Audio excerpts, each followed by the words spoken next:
From the beginning of time, women have faced sexual harassment and all that comes with it. In London recently, it was recorded that girls in secondary schools are asked for nudes by up to 11 boys a night. Sexual harassment, including online sexual abuse, has become normalised for children and young people. This is A Woman's Worth, a social media documentary on sexual harassment and beyond. Do you remember your earliest unwanted advances from a man? I remember my first unwanted advances from a man from about the age of 5. A gentleman that we gave the title as uncle, as a family friend, who inappropriately used to ask me to sit on his lap at every possibility and occasion when my parents weren't around, and I found it uncomfortable. Yeah, it made me feel quite vulnerable. I remember my earliest advances from a man, probably I was around 17, maybe 18. I went to a party with my friends and it was about 3 a.m, so it was quite light and we were obviously making our way home. And then these guys just started following us and obviously instantly felt a bit uncomfortable, but naturally you think they'll get the message and they'll go away. They're still following us and obviously the bus stop's quite far away, to the point they're then trying to talk to us. Obviously we just want to get home. And then they literally started hitting us on the bum. And at that point, I felt a little bit scared because I didn't really know what would happen next. I didn't know how I should react, their personality. Are they nice people? Or if you say something wrong, they're going to then hurt you. So I remember starting to run at that point. I don't know if they did it to my friend because I was so focused on myself trying to run. So in the end, I was like slightly running, trying to get away from them. And then after about 10 minutes, they finally got the message and they left. But to have that feeling of just going out with my friends to a nice rave and then to then be like actually touched without any sort of permission or even any sort of engagement to them that were even interested, I just felt very kind of disgusted and it kind of put me off going out for a little bit, or because I didn't always have money to get a taxi afterwards, it made me a bit fearful, so yeah. Do I remember my earliest advances for a man? Yes, I do, and very, very clearly actually. And even though it happened so long ago, it does stay in your mind. Not so much as, clear as it was before, but it's still there, especially the feeling. Usually you remember the feelings more than you probably remember the memory. Yeah. My earliest advances from a man, I was about 17, 18. My earliest unwanted advances from a man was when I was 5 years old, and that was somebody who was trusted by my family, and it went on for many years. My earliest unwanted advances from a man happened when I was around 10 years old. I'd just come home from primary school with a friend and we were playing outside. I used to live next door to a park, and I noticed there was a group of young lads hanging around the park. They were probably 17, 18 years old. They started to shout things. I can't remember what they were shouting, but they were trying to get our attention. We were in our school uniforms. It was quite obvious what age we were. And one of the young lads decided to take down his trousers and his underwear and expose himself to both me and my friend. We ran inside. I told my mum straight away, and by the time she got out and was about to go over to the park, they'd gone. So that was my first memory that I can recall. When I think back to my earliest unwanted advances from a man, I actually struggled to decide which one I would mention because sadly there was quite a lot. At the time, I don't think that I really understood what it was. It's only now as an adult and as a mother that when I think back, I think of how disgusting and inappropriate they were. Yes, so my earliest unwanted advances from a man were when I was about 11. I was in year 7 or year 8. I was on my way back from a friend's house relatively early, say about 6:30 p.m. I remember it was a summer's evening, and this guy, probably in his early 20s, approached me, and he was just trying to speak to me, trying to talk to him. I wasn't really trying to hear what he was saying at all. I was just trying to, get home. I was quite close to my house, actually, because my friend just lived down the road. And he was just saying things like, would you go out with me? I want to speak to you, I want to talk to you. And it wasn't the first time I had been approached by a man, but there was something about this man that really had me on edge. He had a menacing energy about him, and it really scared me. So I kind of ran home to my mum. My mum was really startled because I was really panicked, and she thought something terrible had happened. But when I explained to her what it was, she was a little bit confused because she didn't know me to be shaken up so easily. But she still kind of consoled me, talked me through it, and kind of, just let me know that everything was okay. And I later went on to find out that that same guy had actually assaulted a few girls in the area. So there was a reason that I had felt so, just disturbed by his energy. But that was my earliest memory. My earliest unwanted advance was when I was about 10, 11 years old. It was the cleaner from our street. We had a gate to our back garden that led on to the street, the main street. And my mum let him put his equipment in the garden every morning, and from our garden you could see my bedroom window, so he'd kind of like be behind the tree and look at my window and touch himself. I do remember my first unwanted encounter from a man. I was probably about 9. It was from a family member. He kept trying to. I first saw him taking photos of me without me realising, and then when I looked through his phone, I found a load of photos of me throughout the house.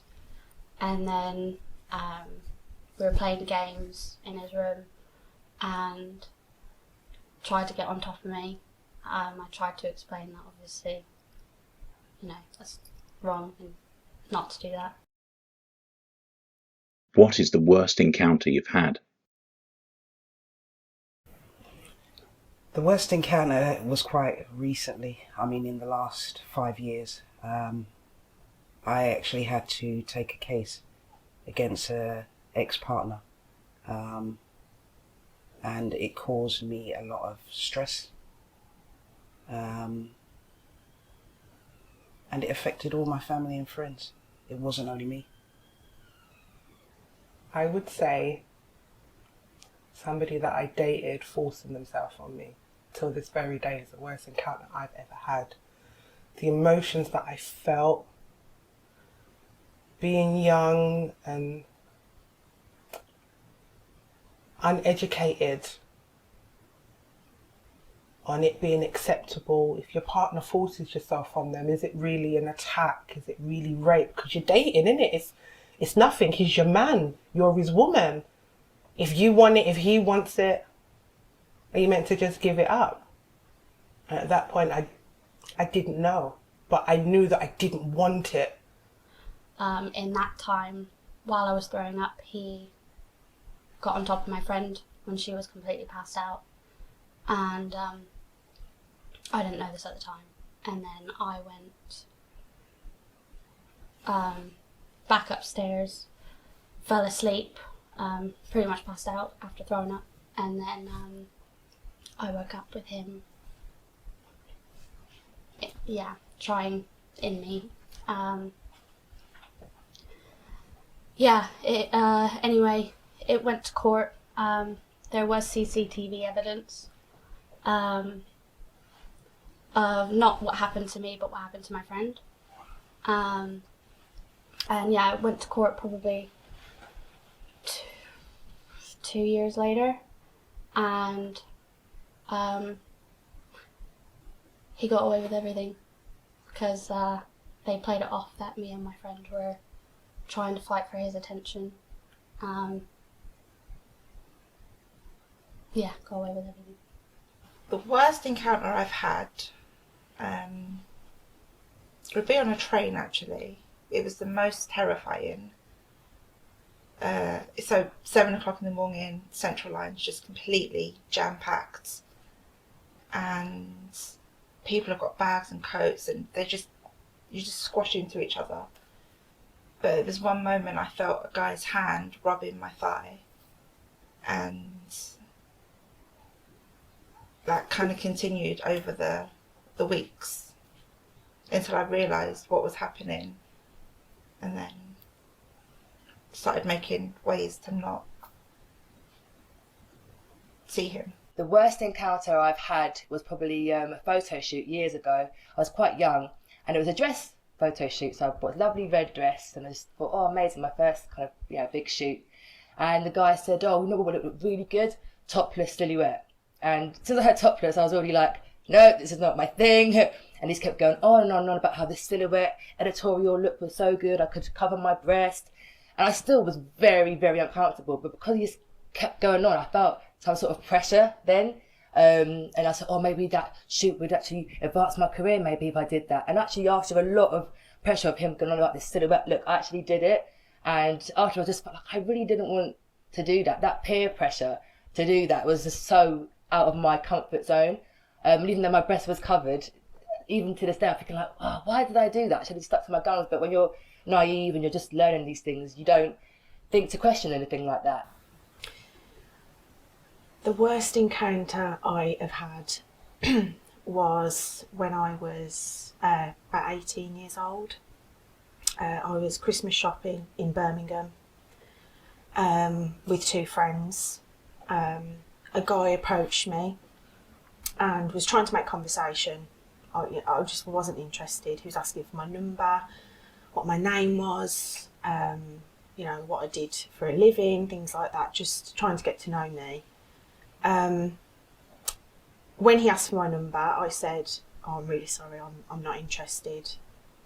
Quite politely with a smile on my face, because I'd learned by that age that the more polite I am, the less their feelings get hurt. He grabbed me by my neck and pushed me up against the wall. This is in a bustling shopping centre. My friends hadn't noticed that this had happened. They carried on walking forwards. No one helped me. He was saying things to me, but I was in such a state of shock that I can't remember what he was saying. But my immediate thought was, I'm going to be stabbed. I'm going to be... I'm going to be hurt. I don't know what happened then because he ran off. I don't know what his intentions were. My friends had noticed by this point and they came rushing over, asking if I was okay. And I said, I just want to speak to the police. So I went and found the police and they weren't interested. They said, can you remember what he looks like? I said, no. They said, well, there's nothing we can do and it's probably best if you just get the bus home. When I was about 10, 11, and I was being looked after by somebody extremely close. Had no idea what was going on, no idea. Come from a family where that conversation at a younger age was absolutely not to be had. So, very young. Okay, so my worst encounter to date that I've had with a man, I think, was when I was approximately 15 years old. I think I was 15 or just turned 16. I know that I was about this age because I know that I wasn't sexually active at this time. And I was actually at my sister's house. I have an older sister, so I was at my older sister's house. And I had fallen asleep in her bed, and with her we were watching a film, etc., etc. And her partner at the time was, I don't know how he got in the bed with me, but I woke up to my sister not being in the bed, and he was touching me inappropriately. Now, I kind of jumped up and was just like, oh my gosh, like, what's going on? At first I was a bit confused. I'd just woken up and I was thinking, oh, maybe, we were all in the bed and, we just got a little bit close and let me move away. But I realised it definitely wasn't that. So I kind of jumped up, went to find my sister. I was baffled as to why she wasn't in the room in the first place, went to find her. And I couldn't find her. And when I did find her, she was in the room with him. So it kind of made it difficult for me to kind of disclose to her, but I did kind of make it very clear, look, I need to speak to you. And I did speak to her. And I felt as though, what the ironic thing is, it wasn't the thing that had happened to me. It wasn't the fact that this man had tried to violate me as a child. It was that my sister had put me in such a vulnerable position, and I had to explain to my sister what had happened, and I felt like I was on trial when I really should have been protected and just immediately removed from that situation, which I wasn't. So due to those circumstances, the circumstances surrounding the actual incident, that definitely is my worst experience with a man to date. So the first one would have been obviously being approached at the age of 12 and being so stunned by it that I've shown the guy my child bus pass that we used to have back then to be like, I'm a child, what are you doing? And them kind of laughing off and not caring. Like, oh, but you look good though. That's their response. It's disgusting. Like, basically you're a paedophile, innit? But I would say the worst one was definitely with that particular guy who got violent and threatening and basically targeted me in the street just because I had the strength to say no. Because I know a lot of girls locally who went to my school who actually gave in to these guys and did, basically it's rape. How did you feel? Petrified. I felt scared, vulnerable, taken advantage of. I just felt completely alone. I felt let down because obviously I trusted this person to deliver what we had agreed on. I felt like I didn't really know what would happen next with the photos. Obviously they were done in a silhouette style, but that still worried me in regards to I don't want to do anything more like this, whether it's editorial or not. And that obviously put me off doing certain shoots indoors. I wanted to do more outside, in the public. So as a long-term effect, it does make you question your trust in people as well, and especially men. I felt confused, bewildered, unsafe, unprotected, just let down. Just really let down, particularly just by my sister. Like I said, the act itself, of course, is unacceptable and a violation. However, I felt like I dealt with it accordingly. I kind of caught it in time, but it was the whole just not being protected immediately, not being believed immediately, kind of having to prove what had happened.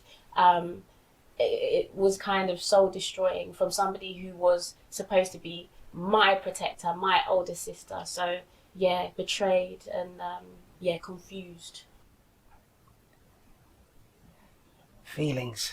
I felt scared.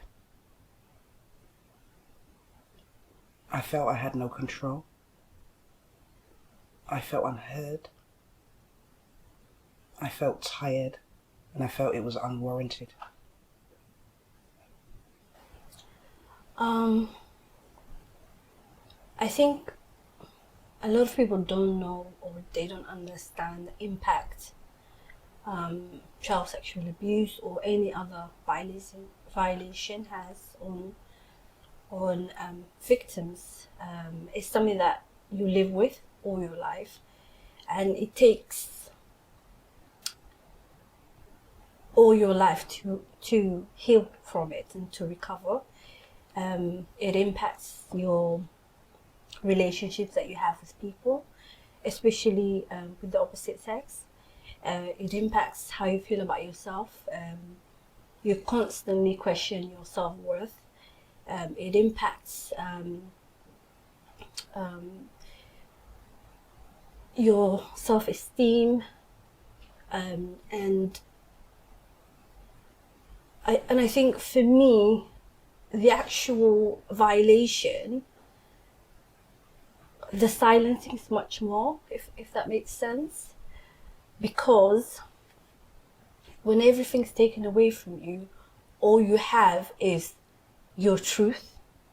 Do you feel all men have an evil streak? No, I don't actually, because I've actually been harassed by both male and females. So for me, I think it's a behavioural thing. It's a trait that people have, and if they're allowed to get away with it, they can excel. No, I don't.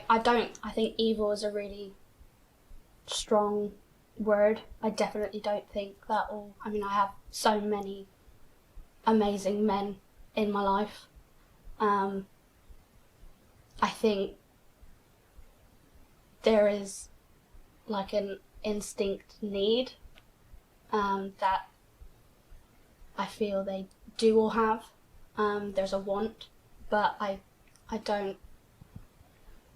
Yeah, I think not all, but they most probably know how to handle it better. I'd say. Do I feel if all men have an evil streak? I'd say it's in them.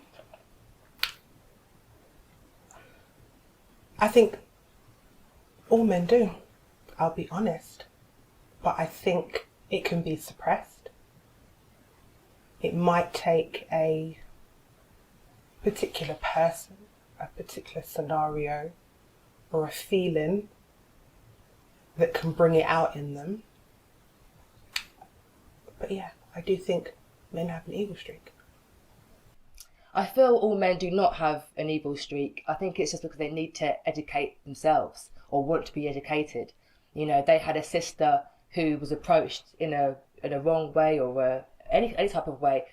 I'm sure they would want that man to be educated into what was right and what was, of true. So I think it's all about what, as a man, they teach themselves, or what they just will keep going on for generations and generations and not learn anything. No, and that would be unfair to say so. But what I found difficult to unpack is how society protects perpetrators, especially when it comes to violence against women and children. Victims are blamed, they silenced, they're told just to get on with their lives. Whereas, let's say if somebody did a hit and run, that person will be held accountable. I've had good experiences with some men, and I've had some extremely bad experiences with other men. So I don't think everybody's the same. I don't feel that all men have an evil streak.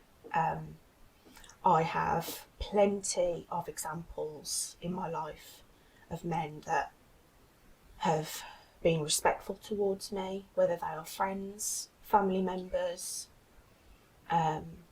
previous partners.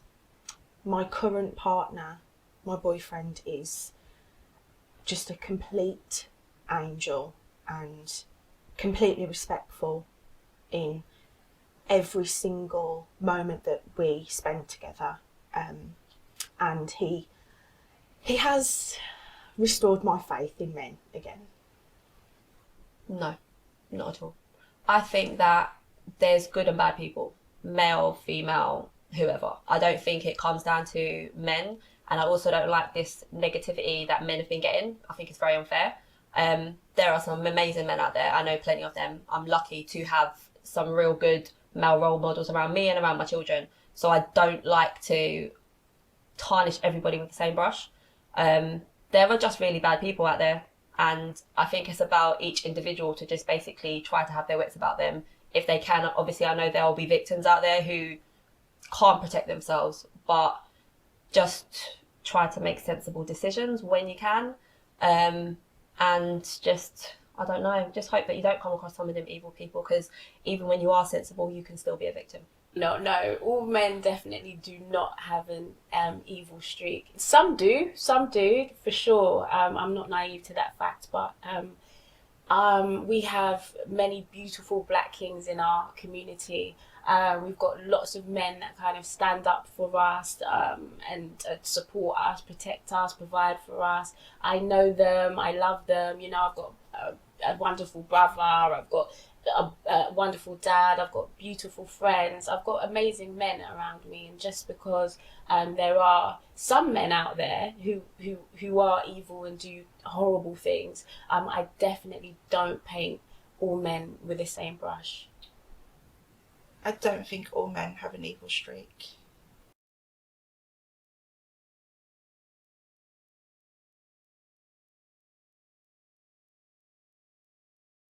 If your partner forces yourself on them, is it really an attack? Is it really rape? Because you're dating, innit? It's nothing. He's your man. You're his woman. But I think if a man tried to advance on me now, he probably wouldn't survive. No, I'd probably take out all my traumas out of him. He went on to say, and out of nowhere, he literally tried to kiss me, and he tried to hold onto me really tight. And I was just so shocked. I didn't know how to react or what to do, but all I could do was just try to push him away from my body. And you know, he was taller than me, he was stronger than me, so he was just trying to reach my lips, and it felt really scary and horrible. Yeah. Feelings. I felt scared. I felt I had no control. I felt unheard. I felt tired, and I felt it was unwarranted. How do you honestly feel watching that piece of content? After watching the content you shared with us, I felt sad. I felt a real sense of helplessness in that I'm listening to the testimony of women who've been hurt by men, and watching the outcome of it made me feel like I want to know what the story was. And I also want to know that if there's a part I can play or men can play in changing the narrative. For me, watching that was just more confirmation of stuff that I know goes down, really. So it's not nice to see, but unfortunately it's normal. So to me, it was a shock to me, and quite disgusted and enraged as well to see that. After watching that video, I think it made me feel I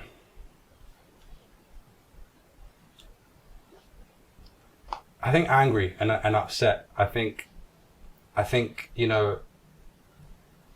as much as we feel that we understand women, we don't. And I think sometimes just to sit there and listen and hear a woman speak vulnerable and speak from the heart is so important, and we have to listen to that. And even then, we still don't understand what women go through. So for me, I was trying to listen to it in a way to kind of really understand on a human level. But it was a shock. It was a shock in a way, especially when she was saying about the man on the bus or on the train touch. That shocked me. I was like, rah. Like I've heard so many stories, and I've got sisters, like loads of my cousins are female, and I've heard so many stories, and a lot of my friends are female, and I've heard loads of stories, but that gave me a shock. Yeah.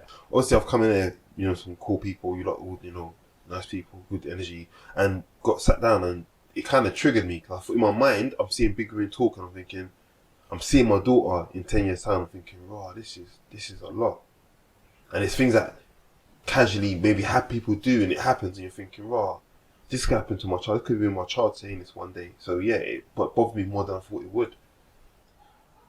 After watching the video, my feelings were surprised sometimes, but not shocked sometimes, but not surprised. That's how I felt. It's not like alien to me that women are treated much lower than men. I've seen it in society, I've seen it in acting, I've seen it in any job. One of the jobs that I would definitely say I've seen a lot of it is in, acting as well, but like bar work. I used to work in a bar, and that was something that would happen all the time. If a man made a mistake, it was laughed off. If a woman made a mistake, it was almost like she shouldn't be here anyway, and we're giving you any excuse to do that. If she breaks a glass, it's like, oh yeah, because the chick broke the glass. Guy breaks a glass, hey, it's a different story. So you can already tell that there's a standard that is almost collective in nearly every situation, that if a woman's treated in such a way, every guy just goes, okay, cool. That's the way that she automatically enjoys it. And if she stands up for herself, then she's classified as like the worst, and it's just not really okay. How would you feel if this was your sister, your daughter, girlfriend, or mum? It kind of felt like it was, if I'm honest, because none of the stories didn't feel like stuff I haven't heard come out their mouths before. First off, I would be, again, completely angered by it. It's the type of thing that happens where you would go out and do something about it. As a man, happening to a member of your own family, you would literally want to, gather a whole bunch of people and go out and, do something, because it's like the guys who do this sort of thing, they may have sisters, and, daughters, and they don't think of it like, if they're going to do something like that to a woman, they're not thinking in terms of, wait, what if a guy did that to my daughter or to my sister? How would I feel? But I'm not even thinking about it when I do it to another woman. So he's not applying it to his own situation. So as far as I'm concerned, they really need to take on board an all-round view of why they do these things, and how it has a knock-on effect on that person, as well as if it was in their own family. The same thing, man. It's not acceptable. It's not acceptable. I already know how I feel because they've been through it. Some of those are triggering experiences. I was talking to the other brothers, but watching that content, we live in a world of checks and balances. There's bad, there's good, and we experience all of that. And in my lifetime, I know my mum has experienced some of the things that I saw in the video. I know my sister has. I know I've been called upon as a man to check those situations, to be vigilant, to make sure that we learn from those situations, and also just to hold men to account as well. So, one of the most important things for me is just making it relatable. Even if you haven't experienced that in your life, you know that 6 degrees of separation, there is a sister in your circle who's suffering, who hasn't spoken out. And this video is a catalyst so that we can actually be addressing some of the issues that are prevalent in society. Why does this happen? And can you admit that you may have made women feel unsafe in your lifetime? One of the reasons I think it happens could be due to the way the social construct is. With the whole social media, movies, TV, sometimes there's a portrayal of how they portray women in certain roles or in certain ways. Like the earliest a man gets to know about things like sex and women, unfortunately, is through things like pornography or X-rated movies. From the very early days, the sex education in school doesn't teach them properly about, the kind of respect you should have when you're becoming sexually active. The hormones are raging all over the place. They want to know these things, but maybe the education system isn't providing it to the level they need. So the next level the next thing they go for is probably pornography or X-rated this and that. And now that has found its way into things like music industry, you know, with the music videos and stuff, that they think this is the norm. This is how we should treat women. This is how women should dress. So it's okay for me to treat women in this way because that is the portrayal, that's the narrative. And I think that's where a lot of the problems stem from. It is. It is. Like, women are getting felt up all the time, being violated all the time. All the time. All the time. It's mad. Like, I'm really glad about like the Me Too movement coming up and really making people think and check. Like, it's a shame that it's kind of dying down again, like the way social media is, the way things are. Like, even with that girl with there's a lot of fuss being made last week about, you know, the woman being killed by the police officer and how women are not feeling safe, and the next week we're talking about coming out a lot, like it's already dying down after all the vigil that went on, the police grabbing, you know, and already it's like it's coming, like the Me Too movement thing, like it's coming down, like already. You know what I mean? It's ridiculous. Straight away on the video it says, you know, you're part of the problem if you're not doing anything, you're not part of the solution. That's already a lot of men's crimes. You know, that's already stuff that men haven't really kind of taken responsibility of realizing, because there is this cultural like thing going around that even I would say in my examples, women, I watched a really good show in 2020 called I May Destroy You. And that really kind of helped me kind of realize a lot with, in terms of women who are very sexually active, that was one of the things that I would always gaslight for. If she's sexually active and then she's complaining about feeling uncomfortable, you're putting yourself in that position. I don't really understand that. And it took me a while to watch this show and understand that sexually active or not, even the woman who said it in the video where she said, it's a partner, so how can it be rape if we're together? But it's that thing of going, as a human, we need to respect boundaries. It doesn't matter if you're in a relationship. It doesn't matter if you have sex with how many people all night. If I say no, that's just the end of it. It doesn't matter what my behavior is telling you. If I say no, that's what should be respected. And it's realizing that we have these conversations of these small things of going, oh, but you know, some women fake rape, or you know, we do this whole gaslighting, or we go around all these other issues. But the common issue is, if someone feels uncomfortable in a certain situation, they should be able to speak out, and it should be okay. Someone should say, I don't feel comfortable, and everyone should be able to respect that. And that is what we've moved away from, and that's the problem.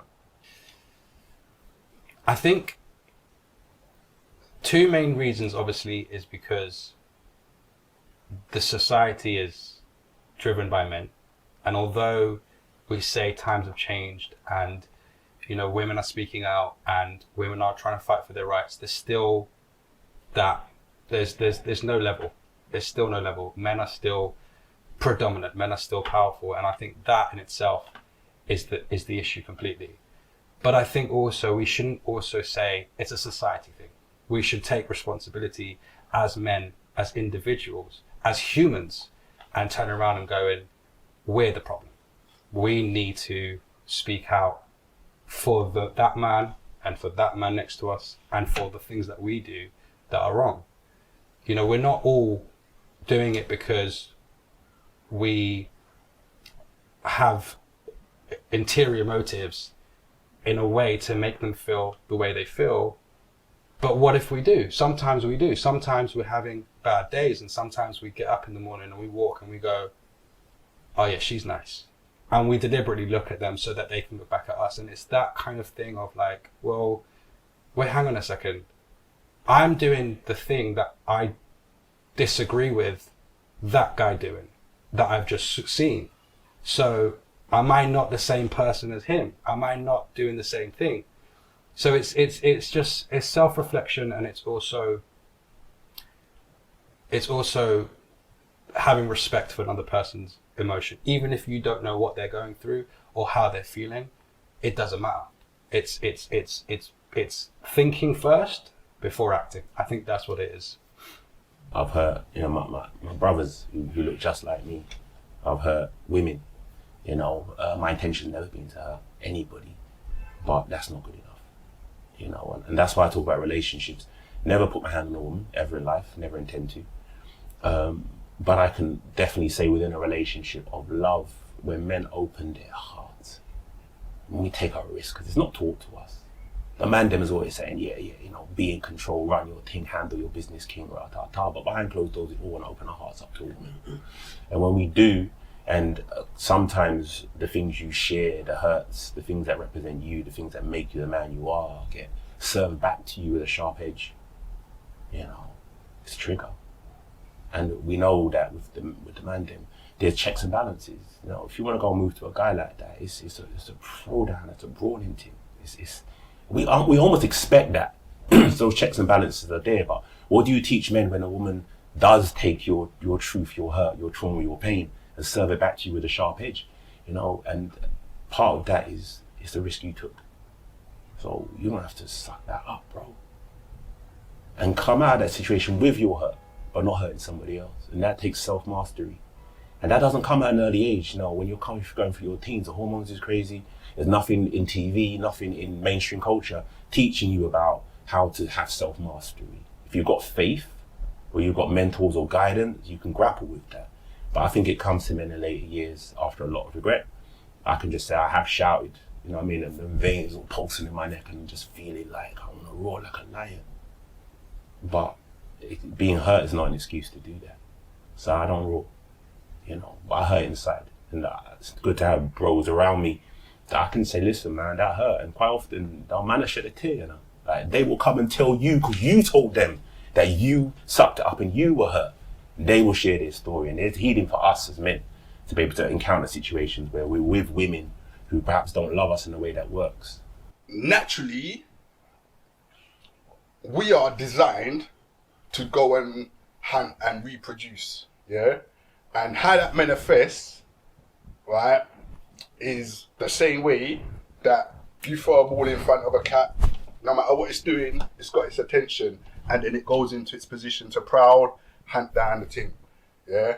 And that is kind of what primordially, whatever the word is, happens to us men. I think that from young, I was raised by a woman, isn't it? And I was taught, and I've got cousins at my age, and I was aware of certain things that happen. And I was taught and shown that that's not how you move. You don't do things a certain way. So I think I was very conscious of the power that I had as a man and how she might feel with my actions. So I personally really hope I have never, but then understanding what goes on and understanding that I'm not always going to know how she might have felt, and knowing in my life growing up, women had to get annoyed at me, maybe how I handled in a relationship, or even if it's just leaving or not being there. I probably have hurt, of course. I've hurt people, and I'm sorry for that. With me, yeah, 100%. I've made women feel uncomfortable, knowingly or unknowingly. There was, you know, when I was young, you know, I thought, this is how I'm meant to act when I'm around women, and it didn't come across in that way. You know, it's like, no, this isn't the way women are. This is not how they need a man to approach them, or to approach them at all. Or even unknowingly, I might have looked at a woman and think, oh, she's nice, she might like me, but I don't know what's going on in her mind, whether she's just being nice because she might be feeling uncomfortable but not showing it. But, you know, smiling because that's all she can do. And I'm interpreting that wrong, thinking, oh, she actually likes me, when it may be a case that it's not.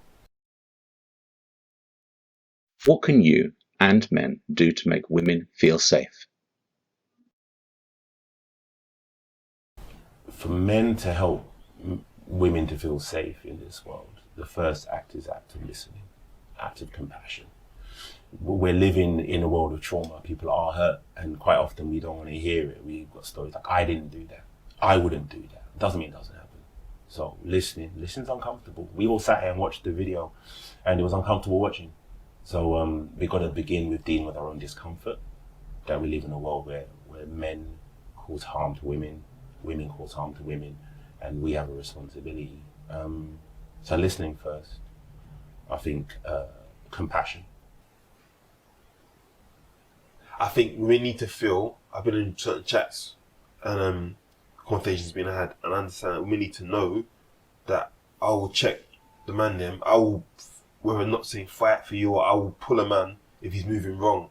Like, it's not like, oh, okay, I'll talk to you later. No, I'll pull him in front of you and I will defend your honour if he's not moving right. I think women need to understand that we feel this passionately about it. I think that's, you know, what we could do. We can make it a known thing. I will check you on it. It's not okay. So it's about teaching men, not just men discussing with women. We need to lay down that foundation and saying, look, this is how it should be.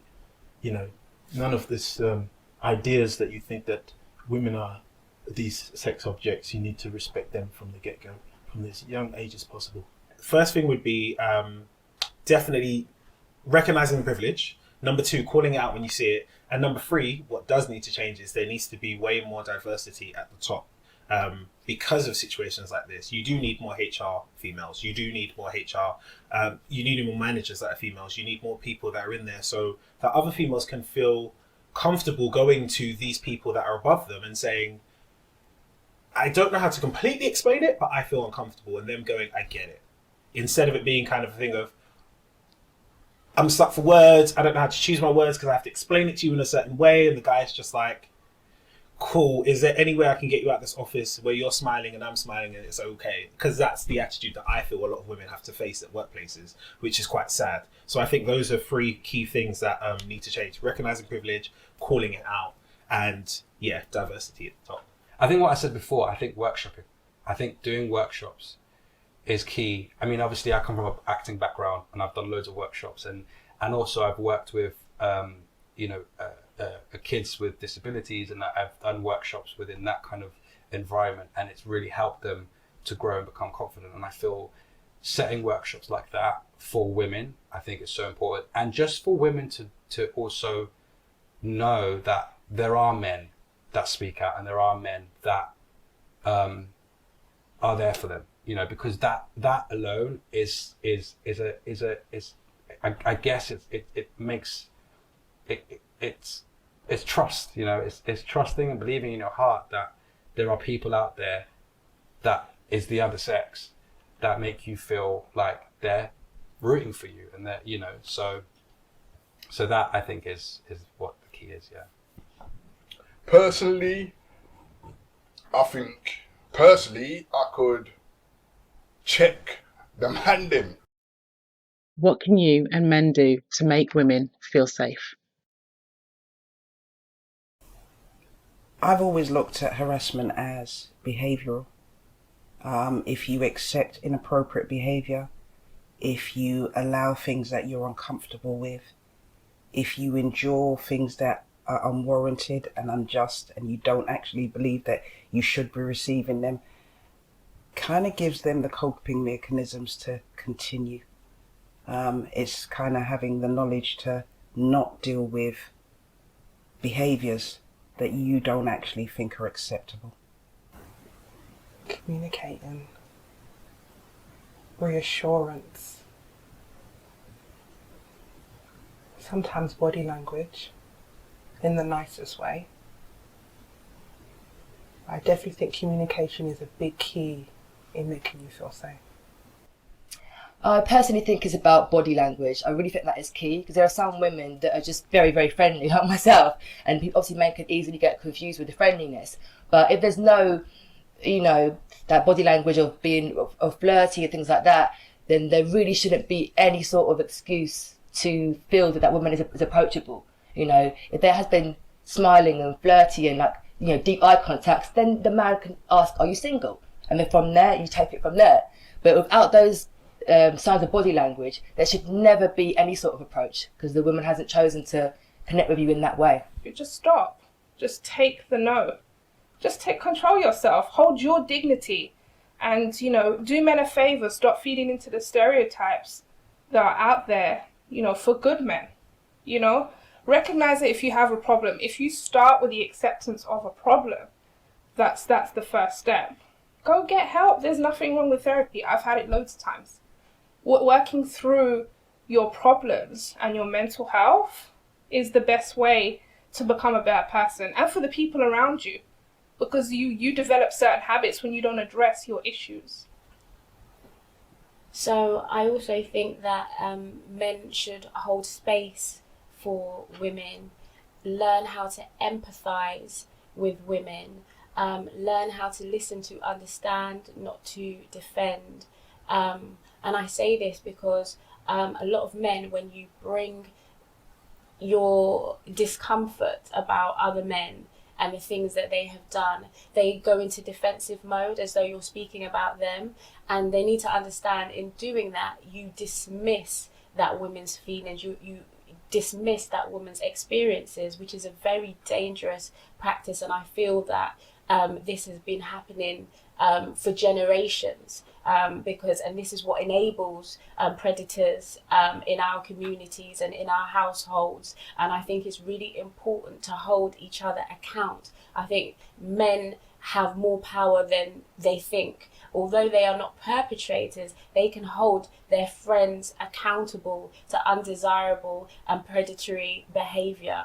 They can say, you know what, I don't think you should deal with her like that, you know, bro, or that's not right. Or if you know of, or you've heard of an assault, if you've heard of something that is a violation to a woman, you need to go and report that. As a man, you need to take that upon yourself to report that. It's not good enough to just distance yourself because you don't want to be affiliated or associated. You need to report it and make a stance and be your sister's protector. That's what you need to be. Actively hold space. Listen to when a woman is saying, I don't feel safe. Ask her why. Ask her what would make her feel safe. Make it your business. You know, make her uncomfortability, make her issues your issues. That's the only way we're going to move forward. That's the only way women are going to begin to feel safe, because it's unacceptable for so many women to feel unsafe around men. It's unacceptable that things like curfews, 6 p.m. curfews,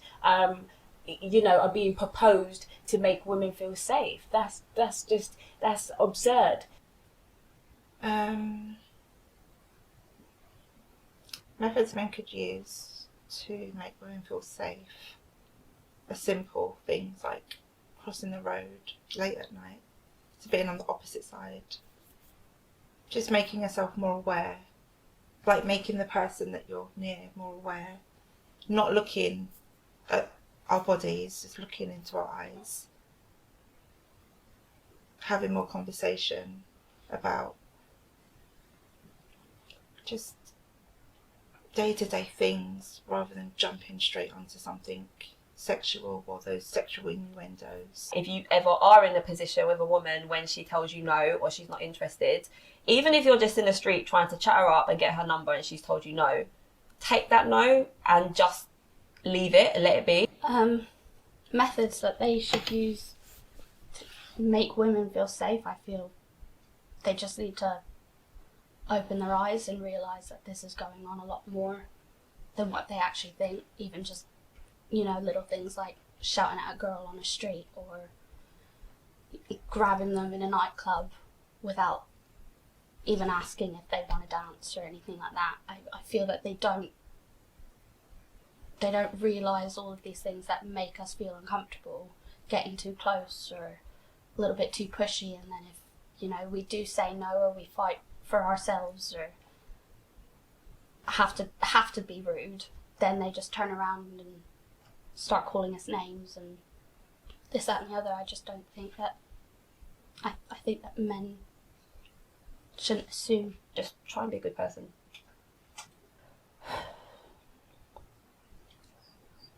Listen to me.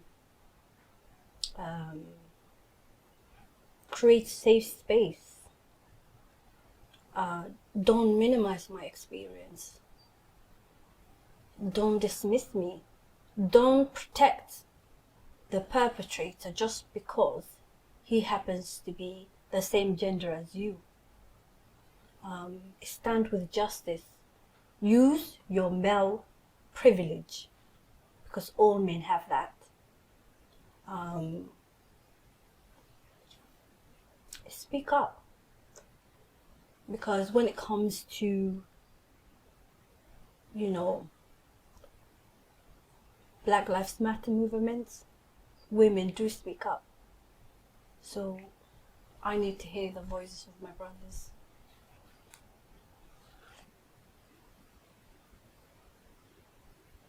If they see something happening, step in, say something. Because it doesn't matter how much women scream. Sometimes we're just not heard, and I think it takes peers and friends and family members and colleagues to say, do you know what, you shouldn't speak to her like that. You shouldn't treat her like that. So although not all men are perpetrators and predators or bad, I think it's high time they start to understand that women are feeling threatened, women are feeling unsafe, and women do go through these experiences whether they see it or not. And it's time to start acknowledging, making space, and being an active protector and an active component in change.